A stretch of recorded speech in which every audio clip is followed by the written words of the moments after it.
The Boys is Amazon's blockbuster action fantasy drama in which a group of vigilantes set out to take down corrupt superheroes who abuse their superpowers. I'm Rob Licuria, senior editor at Gold Derby, here with Eric Kripke, creator and showrunner of the most wickedly subversive show on TV.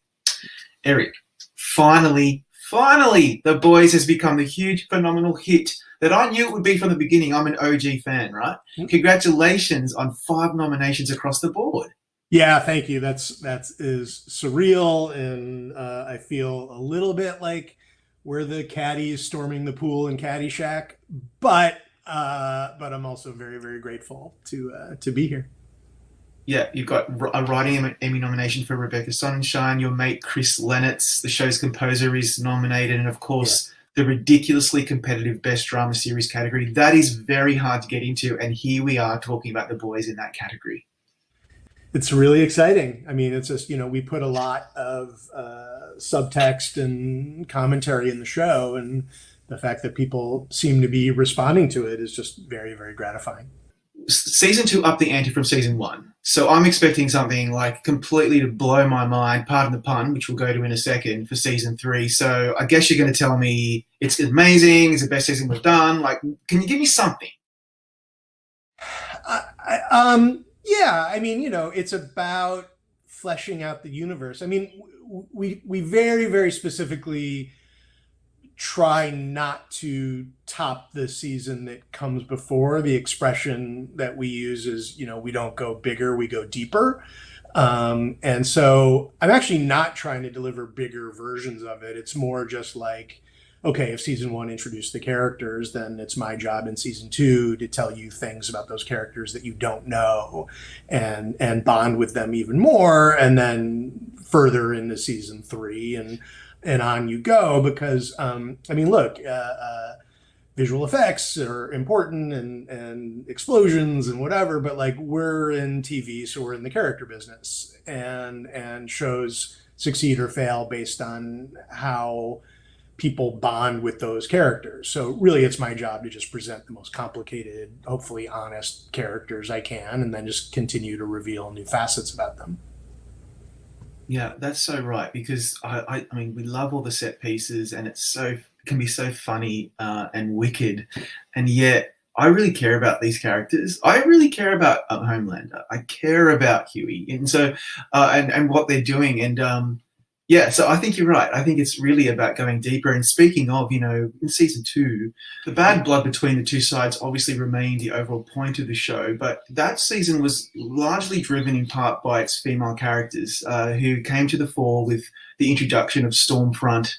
And then with all the female characters kind of in a battle physically by the end of the season to that really great song, Boys Want to Be Here.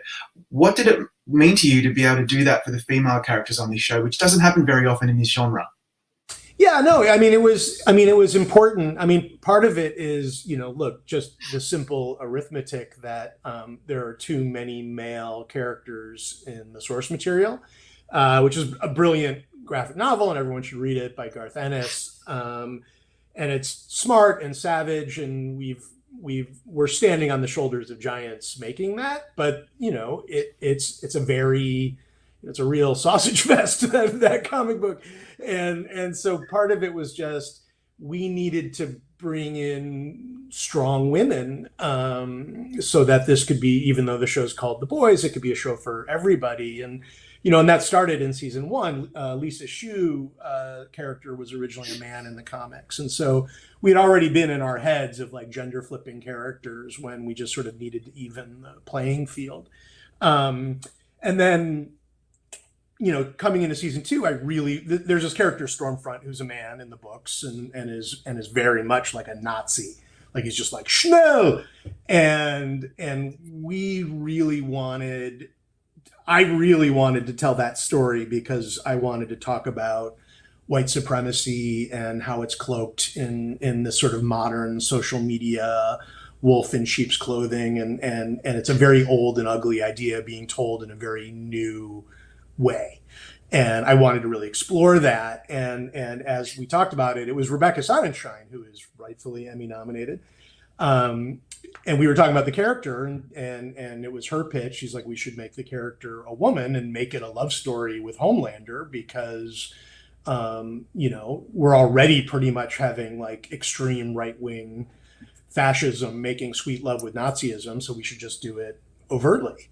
And from that pitch, because it humanized them in a weird way because they could have like a real relationship and have real emotion. But the other thing it did is, if you go on YouTube now and you start looking into some of this shit, it's not like old dudes with postage mustaches. It's like cute girls who talk about being free thinkers and young, and they're drawing in a whole new generation. And we really wanted to call attention to how savvy hate is on social media, with disinformation and with just looping people in. I mean, my God, the Q thing. I mean, they're better at social media, and that's really scary and something that needs to be combated. Yeah, that speaks to me because I just felt this show was so strangely relevant to a lot of the social upheaval that we have experienced over the last 12 to 18 months. And for a superhero show, you think, oh, it's just going to be a fun show that deals with superheroes. It's not. There's so much going on here. What I enjoy most about it is how unapologetically subversive and provocative it is about people, particularly people in power. They're portrayed as craven and self-serving and shameless. And how far do you want to take that into the show into that direction going forward? I mean, something that Robin said in your panel with her is for me, good comedy is you punch up, you don't punch down, and authority figures, by and large, are not to be trusted, or at the very least, they're supposed to be heavily questioned. They are not who they present to themselves to be in the public forum. Corporations are not interested in anything but their stock price, no matter what they convey to the public. And like all that stuff, are masks. Like I often say, I'm like, this is a superhero show about masks. And I stumbled into it. Like, we happen to have the metaphor for our exact moment, which is the cross section of celebrity and authoritarianism.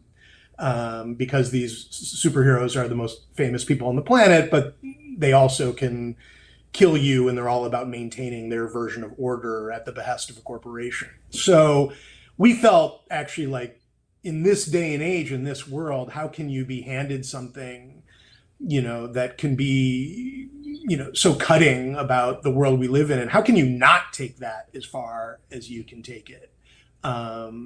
But we always try to be grounded. I mean, we do a lot of research, and rarely do we present anything on the show that there's not a real life, corollary. So these things, we push it a little bit and we add superpowers, obviously, but these things really happen and they need to be talked about. And most importantly, they need to be questioned.